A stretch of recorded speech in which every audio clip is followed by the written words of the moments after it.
Okay students, today we are going to start chapter number 6, that is solutions. ठीक है, तो जैसा कि चैप्टर का नाम ही सॉल्यूशन है, तो अब हम सबसे पहले देख रहे हैं कि सॉल्यूशन होते ही क्या हैं। ठीक है, तो नंबर 1 पे जो आपको बात याद रखनी है, solutions are always homogeneous mixtures. Homogeneous mixtures, तो मिक्सचर हमने क्या पढ़ा था, हमने पहले पढ़ लिया हुआ। मिक्सचर क्या होता है? जब दो या दो से ज़्यादा चीज़ें मिलती हैं, कंबाइन होती हैं, तो उनसे क्या बनता है? मिक्सचर बनता है। ठीक है, उसके बाद हमने पढ़ा था कि मिक्सचर तो बन गया। अब एक हमने पढ़ा था, एक होमोजीनस मिक्सचर होता है, एक हेट्रोजीनस मिक्सचर होता है। एक होमोजीनस होता है, एक हेट्रोजीनस होता है। और हमने ये भी पढ़ा था बड़ी डिटेल में चैप्टर नंबर 1 के अंदर कि जो होमोजीनस मिक्सचर होता है वो क्या होता है, उसके अंदर यूनिफॉर्म कंपोजिशन रहती है। यूनिफॉर्म कंपोजिशन का क्या मतलब है? लाइक ये शुगर और वाटर है मेरे पास, मैंने वाटर के अंदर शुगर ऐड की और इसको डिज़ोल्व कर दिया, तो आप इसके अंदर शुगर को अलग से देख नहीं सकते। आपको एक सॉल्यूशन नज़र आएगा, एक ही चीज़ नज़र आएगी आपको। आपको ऐसा नहीं होगा कि आपको शुगर अलहदा नज़र आ रही है और वाटर अलहदा नज़र आ रहा है। तो इसको हम बोलते हैं होमोजीनस मिक्सचर। जबकि हमने पढ़ा था कि जो हेट्रोजीनस मिक्सचर होता है वो उसकी जो कंपोजिशन होती है वो नॉन यूनिफॉर्म होती है। लाइक हमने उसके एग्जांपल में पढ़ा था सलाद को। लाइक हमने उसके अंदर खीरे, गाजर, टमाटर जो कुछ भी डाला है, उनको मिक्स करने से वो सारे के सारे जो गाजर टमाटर थे वो सारे के सारे खीरे नहीं बन जाएंगे। ठीक है, वो अपनी अपनी जो प्रॉपर्टीज उनको रिटेन करते हैं, अपनी अपनी शक्ल में रहते हैं। ठीक है, ओके जी। तो ये था हेट्रोजीनस मिक्सचर, ऐसे ही है। तो हमारे पास होमोजीनस मिक्सचर की कुछ एग्जांपल्स हैं, लाइक एयर। अब आप कहेंगे एयर कैसे? आपको पता है जो हम एयर सांस लेने के लिए यूज़ करते हैं उसके अंदर आपको पता है ऑक्सीजन होती है, उसके लिए आपको पता है नाइट्रोजन भी होते हैं उसके अंदर, और आपको पता है CO2 भी होती है। ऐसे ही है, लेकिन आपको हवा के अंदर ये सारे के सारे नज़र थोड़ी आ रहे हैं, तो इसलिए ये भी क्या है? होमोजीनस मिक्सचर है। शुगर और वाटर की मैंने अभी आपको एग्जांपल दी, ये भी क्या है? होमोजीनस मिक्सचर है। और ये सॉल्यूशन भी है हमारे पास। ठीक है, क्योंकि सॉल्यूशन कैसे हुआ? क्योंकि हमने पढ़ा solutions are always homogeneous mixture. अगर ये होमोजीनस मिक्सचर है तो ये सॉल्यूशन भी हुआ। ठीक है, और ये जैसा कि मैंने अभी आपको बताया, हमने 2 टाइप्स ऑफ सॉल्यूशंस पढ़े थे। होमोजीनस यूनिफॉर्म कंपोजिशन होती है, हेट्रोजीनस नॉन यूनिफॉर्म कंपोजिशन। ठीक है, अब यहाँ पे एक इंपॉर्टेंट पॉइंट जो मैंने लिखा हुआ आपके लिए, that is solution always exist in one phase. अभी वन फेज का मतलब क्या है? वन फेज का मतलब यही है कि लाइक मैंने ये वाटर लिया, वाटर के अंदर मैंने क्या किया? शुगर ऐड कर दी, और जब मैं इसको डिज़ोल्व करूँगा तो ये क्या बन जाएगा? सॉल्यूशन बन जाएगा। ऐसे ही है, सॉल्यूशन कैसे बन गया? होमोजेनियस सॉल्यूशन कैसे बना? क्योंकि जब आप वाटर के अंदर चीनी को डिज़ोल्व करेंगे, शुगर को डिज़ोल्व करेंगे, तो आपको शुगर अलहदा से नज़र नहीं आएगी, वो वाटर के अंदर डिज़ोल्व हो जाएगी और आपको एक ही चीज़ पानी सा नज़र आएगा बस। ठीक है, तो इसको हम कहते हैं वन फेज। यहाँ पे मैंने आपके लिए लिखा भी हुआ है, they will mix together in such a way that you can't see sugar and water separately. आप पानी और शुगर को अलहदा से नहीं देख सकते, आपको एक ही चीज़ नज़र आएगी। So this thing is known as what? One phase. ठीक है, अच्छा जी।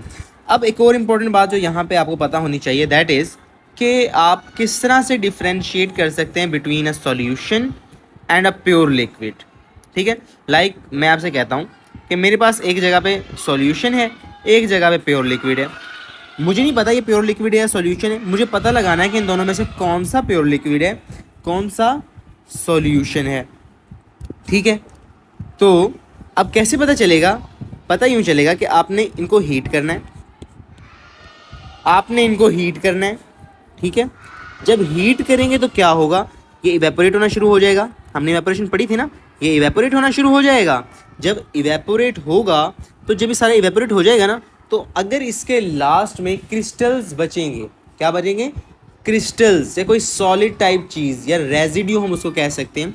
कोई रेजिड्यू यहाँ पे होगा, कोई क्रिस्टल्स यहाँ पे होंगे, तो इसका मतलब है ये प्योर लिक्विड नहीं था, ये कोई मिक्सचर था। ठीक है, जबकि जब मैं इस प्योर लिक्विड को हीट करूँगा, ये सारा का सारा इवेपोरेट कर जाएगा और यहाँ पे कोई रेजिड्यू नहीं बचेगा। कोई रेजिड्यू मतलब कोई क्रिस्टल्स नहीं बचेंगे, कोई भी इम्प्योरिटी यहाँ पे नहीं रहेगी। हमारे पास सारा का सारा जो लिक्विड है वो इवेपोरेट हो जाएगा। इतनी बात समझ में आती है सबको? ठीक है, ओके जी। अब हमारे पास इस मिक्सचर के अंदर हम क्योंकि मिक्सचर की बात कर रहे हैं जब से, तो हम अलॉय जो होते हैं वो भी क्या होते हैं, मिक्सचर होते हैं। ये भी क्या होते हैं, होमोजीनस मिक्सचर होते हैं। होमोजीनस का मतलब क्या होता है, जिसमें यूनिफॉर्म कंपोजिशन होती है। अब मैं आपको प्रूव भी करता हूँ कि अलॉय क्या कैसे होमोजीनस मिक्सचर है। ले जी, अलॉय बनता कैसा है, बनता कैसे है, ये इस तरह बनता है कि हम कोई भी दो मेटल्स या दो से ज़्यादा मेटल्स को मिक्स करें तो हमारे पास एक और नई चीज़ बन जाती है, मिक्सचर बन जाता है। ठीक है, लाइक जिंक और कॉपर को अगर हम मिक्स करें, जिंक और कॉपर को अगर हम मिक्स कर दें तो एज ए रिजल्ट हमारे पास जो चीज़ बनती है उसको हम कहते हैं ब्रास। ठीक है, क्या बोलते हैं, ब्रास बोलते हैं। अच्छा, अब ये हमारे पास कैसे बना, ये दो मेटल्स को मिलाकर बना, हमारे पास दो मेटल्स को मिला के बना। हम कहते हैं ना स्टेनलेस स्टील, हम अक्सर घर में नाइफ्स लेके आते हैं, छुरी जिसको हम कहते हैं, तो उसके ऊपर लिखा होता है स्टेनलेस स्टील, मतलब इसके ऊपर जंग नहीं लगेगा, रस्ट नहीं होगा, इसके ऊपर रस्टिंग नहीं होगी। तो वो भी क्या होता है, वो भी मिक्सचर होता है, डिफरेंट मेटल्स को मिला के वो स्टेनलेस स्टील बनाई जाती है। ठीक है, तो वो भी क्या हुआ, एक एलॉय हुआ, क्या हुआ, मिक्सचर हुआ, किसका, मेटल्स का। अब देखें हमने क्या किया, हमने जिंक और कॉपर को ऐड किया, जिससे हमारे पास क्या बन गया, ये एक नई चीज़ बन गई जिसको हम बोलते हैं ब्रास। ठीक है, लेकिन ये ब्रास तो बन गया, लेकिन ये बना किन से है, जिंक और कॉपर से। इनको हम कहते हैं कॉन्स्टिट्यूएंट्स। ठीक है, मतलब जिन चीज़ों से मिलके बना है ना ये चीज़, ये इन चीज़ों से मिलके बनी है ना, जिंक और कॉपर से, तो ये कॉन्स्टिट्यूएंट्स हुए। ठीक है, तो ये जो ब्रास है ना, ये प्रॉपर्टीज़ किसकी शो करेगा, जिंक की और कॉपर की। क्यों, क्योंकि ये इनसे ही मिलके बना है ना, कोई तीसरी चीज़ तो नहीं ना इसके अंदर, क्योंकि ये इनसे ही मिलके बना है। तो ये जो ब्रास है, जो नई चीज़ बनी है हमारे पास, ये प्रॉपर्टीज़ भी इन दो एलिमेंट्स की ही शो करेगा। ठीक है, अच्छा जी, अब एग्जाम्पल मैं आपको देने लगा हूँ एलॉय की। जो हमारे कॉइन्स होते हैं, जो हमारे कॉइन्स हैं, ठीक है, हमारे जो सिक्के हैं, जो हमारा 5 रुपये का कॉइन है, 1 रुपीज़, ठीक है, जितने भी हमारे कॉइन्स हैं वो एलॉय हैं। ठीक है, वो कोई एक मेटल नहीं है, ये हमें बाज़ाहिर देखने में तो कोई लोहा ही नज़र आता है, आयरन ही नज़र आता है, लेकिन ऐसा नहीं है, ये क्या है, मिक्सचर ऑफ मेटल्स हैं। ठीक है, लाइक जिस तरह यहाँ पे ब्रास था, ये भी किसी 2-3 एलिमेंट से मिलके, एटम 2-3 मेटल एलिमेंट से मिलके एक नया जो स्ट्रक्चर हमारे पास बना हुआ है, ये एलॉय है हमारे पास। ठीक है, इसके बाद हमारे पास जो आता है that is components of solution. Components का मतलब ये है कि सॉल्यूशन किन किन चीज़ों से मिलके बनता है। नंबर 1 पे सॉल्यूट, नंबर 2 पे है सॉल्वेंट। सॉल्यूट क्या होता है, जिस चीज़ को आपने डिज़ोल्व करवाना होता है उसको कहते हैं सॉल्यूट, और जिस चीज़ में आपने डिज़ोल्व करवाना है उसको हम क्या कहते हैं, सॉल्वेंट। जिस चीज़ को डिज़ोल्व करवाना है वो है सॉल्यूट, जिस चीज़ में डिज़ोल्व करवाना है वो है सॉल्वेंट। लाइक यहाँ पे शुगर है, शुगर को किस में डिज़ोल्व करवाना है, वाटर में डिज़ोल्व करवाना है, तो वाटर हमारा हुआ सॉल्वेंट, ये हमारा हुआ सॉल्यूट। ठीक है, और इसके अलावा आपको एक और बात पता होनी चाहिए, दैट इज़ कि जो हमारे पास सॉल्यूट है वो ऑलवेज इन लेस क्वांटिटी। क्यों, क्योंकि देखें ना, आपके पास 1 ग्लास वाटर है और 2 ग्लास आप क्या ले आते हैं, शुगर ले आते हैं, 2 ग्लास शुगर ले आए, 1 ग्लास वाटर। जब 2 ग्लास शुगर इसके अंदर डालोगे तो ये तो डिज़ोल्व होगा ही नहीं, क्योंकि सॉल्यूट इतना ज़्यादा है। ठीक है, तो सॉल्यूट हमेशा लेस क्वांटिटी के अंदर होना चाहिए। एक्वस सॉल्यूशन, ये भी सारा बहुत आसान है। एक्वस सॉल्यूशन ऐसे सॉल्यूशंस को बोलते हैं जिनके अंदर सॉल्वेंट वाटर होता है।